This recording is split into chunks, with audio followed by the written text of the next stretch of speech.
Bismillahirrahmanirrahim. Assalamualaikum warahmatullahi wabarakatuh. Apa kabar? Merdeka. Ya, sahabat sinergi dimanapun Anda berada. Seringkali ketika kita sedang presentasi ataupun menjelaskan tentang bisnis ini, ada satu pertanyaan yang sering membuat kita kehilangan kata-kata, kehilangan kalimat, kehilangan gairah, bahkan langsung down. Apa itu? Ketika ditanya, ini MLM ya? Kebanyakan mereka yang ketika ditanya seperti itu langsung drop, langsung down, langsung kehilangan kalimat. Karena apa? Karena rata-rata mereka juga masih menyimpan paradigma negatif, masih menyimpan image negatif di dalam dirinya tentang bisnis MLM. Kalau dia tidak menyimpan image negatif tentang bisnis MLM, mungkin dia tidak akan down dengan pertanyaan seperti itu. Itu adalah pertanyaan yang biasa sebenarnya. Meskipun itu pertanyaan yang biasa, tetapi kalau kita masih menyimpan paradigma negatif, maka itu menjadi pertanyaan yang mematikan, pertanyaan yang skakmat gitu. Nah, sahabat sinergi semuanya, maka kali ini saya ingin memberikan pemahaman tentang bisnis MLM atau bisnis network. Ya, sebenarnya kadang-kadang ketika orang bertanya, ini MLM ya? Itu kalau kita sudah menyimpan image negatif, maka kita nggak ngerti harus mengatakan apa. Tapi kalau kita tidak punya image negatif, maka kita akan mudah saja mengatakan, lah kalau menurut Bapak MLM itu kenapa sih? Atau bila ditanya, oh Bapak pernah jalankan bisnis MLM? Atau pertanyaan-pertanyaan lain yang biasa-biasa saja.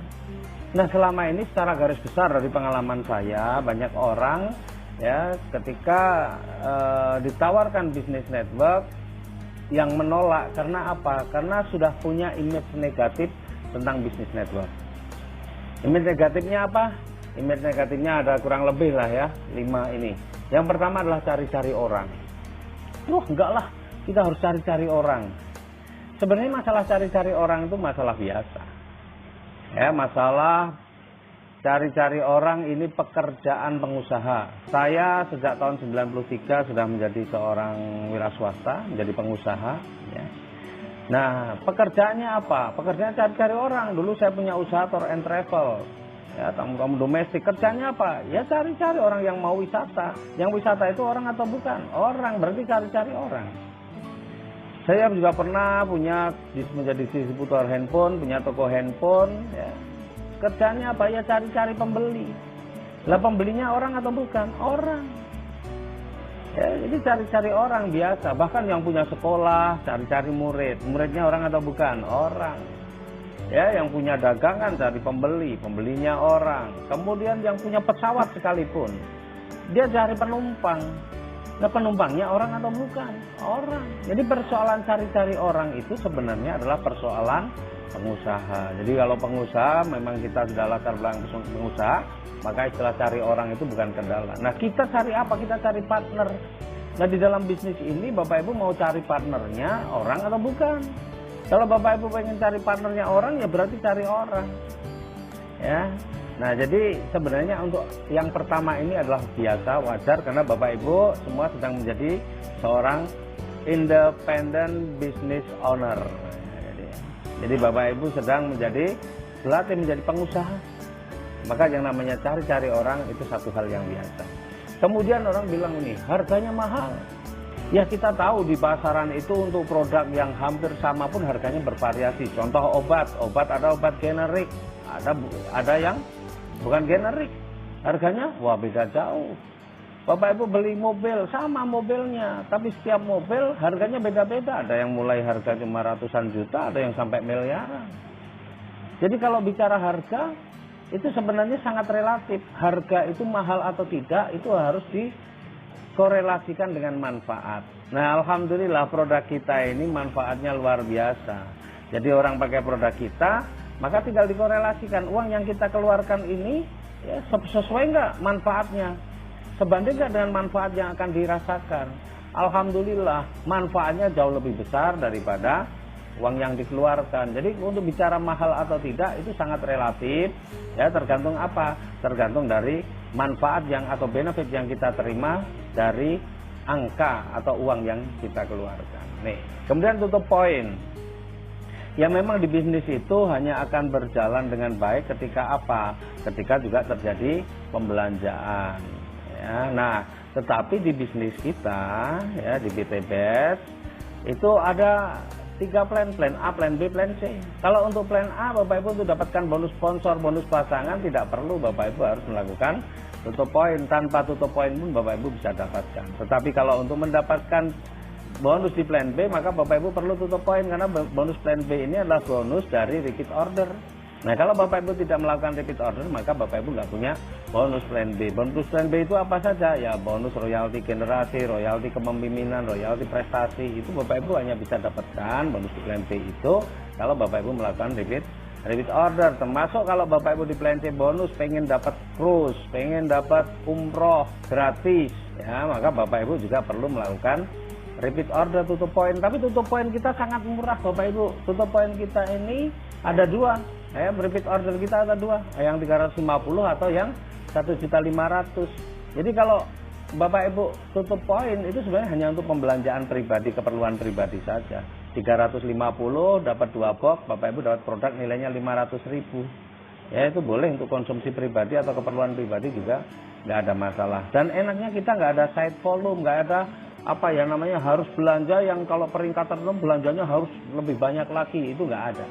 Ya, jadi kita hanya cukup belanja tutup poinnya murah kalau kita pengen bonus di plan B ataupun plan C. Tapi kalau tidak mau bonus di plan B ataupun plan C, mau pengen plan A, bonus sponsor, bonus pasangan, Bapak Ibu juga bisa dapatkan, atau di reward prestasi juga bisa dapatkan. Ya, jadi mau tutup poin atau enggak terserah di sini, tapi masih memungkinkan kita untuk mendapatkan rezeki. Kemudian haram. Ya, alhamdulillah, kalau masalah halal haram sekarang kita ini nggak perlu berdebat. Kalau ada orang yang tetap masih berprinsip bahwa bisnis kita haram, ya sudah, ikuti saja mereka. Kalau memang kita juga mengikuti berprinsip bahwa bisnis kita ini haram. Tapi bagi mereka yang mengatakan bahwa bisnis halal, faktanya kita sudah mendapatkan fatwa dari Majelis Ulama Indonesia. Dan tentunya sekarang ini salah satu lembaga yang masih dipercaya untuk mengeluarkan fatwa dan diikuti oleh masyarakat Indonesia apa? Ya, Majelis Ulama Indonesia. Jadi Anda mau ikuti fatwanya siapa terserah Anda saja, tetapi fatwa yang berlaku secara nasional itu adalah fatwa dari Majelis Ulama Indonesia. Nah, sekarang bicara tentang yang kelima nih, menguntungkan yang di atas. Nah, ini kalau bicara menguntungkan yang di atas, ini memang analisanya panjang. Ya, Bapak Ibu perlu tahu bahwa bisnis MLM itu adalah sistem pemasaran.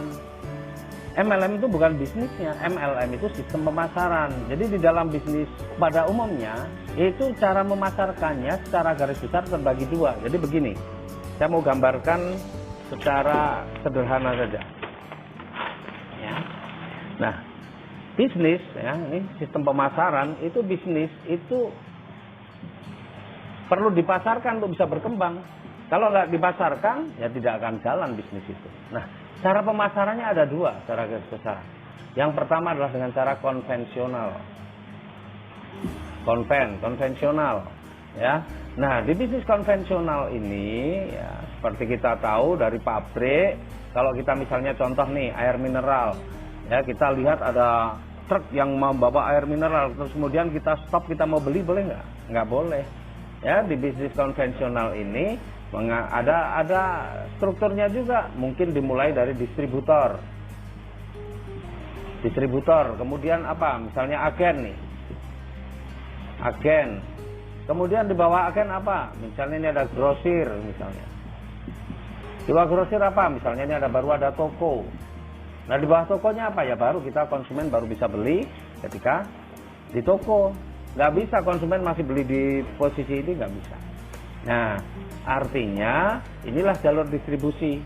Nah, pertanyaannya sekarang, kalau konsumen ini belanja ke toko, menguntungkan toko nggak?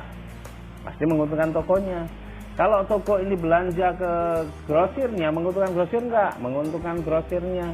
Grosir belanja ke agennya, dapat menguntungkan agen nggak? Menguntungkan. Agen belanja ke distributor, menguntungkan distributor nggak? Distributor menguntungkan perusahaan nggak? Menguntungkan. Ini menguntungkan yang di atas nggak? Ya iya. Ya, jadi menguntungkan yang di atas nggak hanya di bisnis network, bisnis MLM, bahkan di konvensional pun juga menguntungkan yang di atas. Nah, sekarang pertanyaannya, kira-kira nih toko ini laris tapi bisa mengalahkan grosirnya nggak? nggak akan bisa mengalahkan grosir. Grosir selaras grosir nggak akan mengalahkan agennya. Agen selame-ramenya agen nggak akan mengalahkan distributornya. Artinya untuk bisa mengalahkan yang di atas mungkin nggak. Ya kemungkinan itu selalu ada, tapi kemungkinannya sangat kecil. Dan kalau kita lihat ya, kalau kita berbisnis konvensional ini modalnya besar nggak? Kalau pengen hasilnya besar, pasti modalnya besar. Resikonya besar nggak? Wah, luar biasa, resikonya juga besar. Makanya sebenarnya di bisnis konvensional ini, ya saya sendiri pelaku konvensional, banyak orang yang kemudian kelihatannya penghasilannya besar, tapi ending-endingnya pada bangkrut, rumah disita, keluarganya berantakan, ada yang masuk penjara dan sebagainya. Ada nggak kita pernah dengar orang yang, wah saya trauma dengan konvensional? Nggak ada. Mereka tahu bahwa resiko berbisnis itu selalu ada seperti ini. Bahkan resiko yang dipertaruhkan itu bukan hanya sekedar uang puluhan juta, miliaran. Bahkan rumahnya dijadikan agunan, apa yang dia punya jadi keagunan. Ya, sehingga sering kita lihat orang yang tadinya kaya raya tiba-tiba bangkrut. Kenapa? Karena dia menjalani bisnis dengan pinjaman, hutang uang pinjaman, dan ternyata bisnisnya mengalami kendala sehingga apa? Berisiko terhadap banyak. Ya, jadi ini modalnya besar, risikonya besar. Yang bawah menguntungkan yang di atas, iya. Yang bawah mengalahkan di atas, agak sulit. Ini bisnis konvensional. Jadi menguntungkan yang di atas, bukan monopoli dari bisnis MLM. Bahkan sebenarnya nih, orang bekerja juga itu menguntungkan yang di atas. Seandainya Bapak Ibu jadi karyawan, kalau Bapak Ibu rajin, menguntungkan nggak kepala seksinya? Ya kepala saya beruntung. Kalau kepala seksinya, apa karyawannya pada nggak jalan semua, kepala seksinya bisa dicopot jabatannya. Kepala seksinya bekerja dengan baik, menguntungkan kepala dinas misalnya. Kepala dinasnya bekerja dengan baik, mungkin bisa menguntungkan pejabat di atasnya. Ya, karena semua itu, sistem itu memang begitu Bapak Ibu. Nah, jadi ada masalah apa dengan kita menguntungkan yang di atas? Sebenarnya nggak ada masalah, karena sesungguhnya memang sebaik-baik manusia itu yang memberikan manfaat bagi orang lain. Nah, kalau kita memberikan manfaat pada orang lain, maka sebenarnya tidak perlu juga kita mempersoalkan. Ya. Nah, pertanyaan yang paling utama itu mestinya itu merugikan atau tidak. Nah, nanti kita lihat bisnis kita merugikan atau tidak. Ya, jadi masalah menguntungkan yang di atas, lagi ini bukan monopoli bisnis network, tapi ini bisnis konvensional juga menguntungkan yang di atas. Kemudian bisnis ini juga akan dipasarkan yang kedua dengan cara apa? Dengan cara network jaringan. Banyak nggak bisnis dipasarkan dengan cara jaringan? Wah, luar biasa, banyak sekali. Ya, tapi secara garis besar juga boleh kita bagi dua juga. Di sini ada yang namanya franchise. Di sini ada yang namanya MLM. Ya. Nah, franchise contohnya apa? Banyak sekali. Mulai dari restoran yang difranchise-kan, lembaga pendidikan yang difranchise-kan, minimarket yang difranchise-kan. Ya, itu modalnya besar nggak? Modalnya juga besar. Resikonya juga pasti besar. Ya. Nah, franchise ini juga tidak bisa Bapak Ibu, misalnya satu restoran internasional, Bapak Ibu langsung datang ke pusatnya pengen ambil franchise di kota Anda. Nggak akan bisa. Kenapa? Karena di franchise ini juga sudah ada penguasa tingkat nasionalnya, sudah ada. Franchisor tingkat nasional juga ada. Bahkan franchisor tingkat provinsi juga kadang ada. Tingkat kabupaten kota juga ada. Bahkan ya, ada satu franchise yang di bidang pengiriman, paket pengiriman, itu sudah dibagi-bagi per kecamatan. Jadi ada yang sudah menguasai sampai tingkat kecamatan. Oh, di sini boleh, di kelurahan ini boleh, di desa ini boleh. Oh, di sini sudah nggak bisa, itu ada yang ada. Nah, artinya ini juga franchise itu juga berjenjang juga. Nah, pertanyaannya sekarang, kalau franchise yang di tingkat kecamatan anggaplah laris, menguntungkan yang di tingkat kabupaten enggak? Atau tingkat kota? Yang menguntungkan tingkat provinsi, menguntungkan tingkat nasional enggak? Ya pasti menguntungkan. Ini menguntungkan yang di atas. Jadi tidak ada masalah menguntungkan di atas, di franchise juga menguntungkan yang di atas. Nah, kalau yang outlet di tingkat kecamatan laris kira-kira bisa mengalahkan outlet yang di tingkat kabupaten kota enggak? Ya enggak bisa. Bisa mengalahkan yang di tingkat provinsi? Ya tidak. Bisa mengalahkan yang di tingkat nasional? Ya berat. Ya, artinya yang di bawah juga sulit untuk bisa mengalahkan yang di atas. Jadi sama-sama menguntungkan yang di atas, modalnya besar, risikonya besar, tapi kita juga sulit untuk bisa mengalahkan yang di atas. Nah, sekarang kita lihat MLM. MLM ya, itu hanya ada, memang ada tingkatan-tingkatan, tapi biasanya MLM itu cuma apa? Cuma upline dan downline. nggak ada upline tingkat nasional, upline tingkat provinsi, upline tingkat kecamatan, nggak ada. Ya, cuma upline dan downline. Nah, pertanyaannya sekarang di MLM itu sebenarnya modalnya besar apa kecil?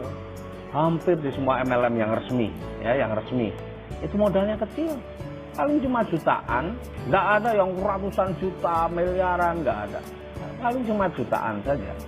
Ya, ada yang ratusan ribu, macam-macam lah. Tapi modalnya kecil, sangat terjangkau. Berarti kalau modalnya kecil, resikonya juga kecil. Kalau resikonya kecil, berarti sebenarnya ini aman kalau kita mau berbisnis karena resikonya kecil. Nah, di MLM ini, ya, ini ada upline, kita kenal hanya istilah upline dan downline. Nah, kalau ketika downline ini berjalan atau menjalankan bisnis dengan bagus, menguntungkan upline enggak? Ya pasti menguntungkan upline. Tapi pertanyaan kedua, bisa enggak downline mengalahkan upline? Wow, sangat bisa, dan itu banyak sekali terjadi di bisnis MLM apapun, bahwa downline mendahului baik prestasinya, peringkatnya, rezekinya lebih besar daripada upline-nya. Itu banyak sekali. Tapi sering nggak kita dengar, wah trauma MLM? Sering. Kenapa justru untuk modal yang kecil, resiko kecil, tapi banyak orang trauma? Sederhana sebenarnya. Kenapa? Karena rata-rata pelaku bisnis network, bisnis MLM belum punya mental sebagai pengusaha. Kalau sudah punya mental pengusaha, sebenarnya nggak ada bahasa trauma ini. Dan trauma itu kan sebenarnya adalah satu manifestasi dari ketidakmampuan dia mengambil pelajaran dari sebuah kejadian. Kalau dia mampu mengambil pelajaran dari sebuah kejadian, sebenarnya tidak pernah ada trauma. Nah, sekarang yang kita harus pahami, ya, yang kita harus pahami, jumlah MLM itu begitu banyak. Di Indonesia juga sangat banyak jumlah MLM yang resmi, yang legal, belum ditambah yang nggak legal. Ya, maka kalau pilih bisnis network, ya yang pasti kan legalitasnya lengkap. Jangan asal pilih-pilih saja. Itu yang pertama, pilih yang legalitasnya lengkap. Kemudian yang kedua apa? Bapak Ibu harus pintar pelajari marketing plan-nya. Bapak Ibu pintar pelajari marketing plan-nya. Ya, selain pelajari produknya manfaat atau tidak, tapi Bapak Ibu juga harus pelajari marketing plan-nya. Karena kalau Bapak Ibu nggak memahami marketing plan-nya, biasanya orang ikut bisnis network cuma ikut-ikutan. Ikut sana, ikut sini, ikut sana, nggak sukses sana, nggak sukses sini. Akhirnya mengatakan, wah sulit MLM nih karena trauma. Nah, maka kecerdasan memilih bisnis network itu juga penting Bapak Ibu. Nah, alhamdulillah ya, kita ini selama ini, saya dan banyak teman-teman itu tidak salah pilih bisnis network. Makanya banyak sekali orang di PT BEST, di Sinergi ini yang kemudian mendapatkan penghasilan yang luar biasa, bahkan bisa terbebas hutang riba, bisa umroh, bisa mengumrohkan, bisa haji, menghajikan, bisa bersedekah tanpa mikir-mikir, ya, dan sudah punya kehidupan yang jauh lebih bagus. Nah, ini bisnis MLM. Maka Bapak Ibu harus pahami ini. Jangan sampai kita juga masih menyimpan image bisnis network itu bisnis yang negatif. Nah, sekarang kita lihat. Di antara tiga ini sebenarnya untuk kita posisi yang paling menguntungkan posisi sebagai pebisnis konvensional, pebisnis yang di franchise, atau pebisnis network MLM.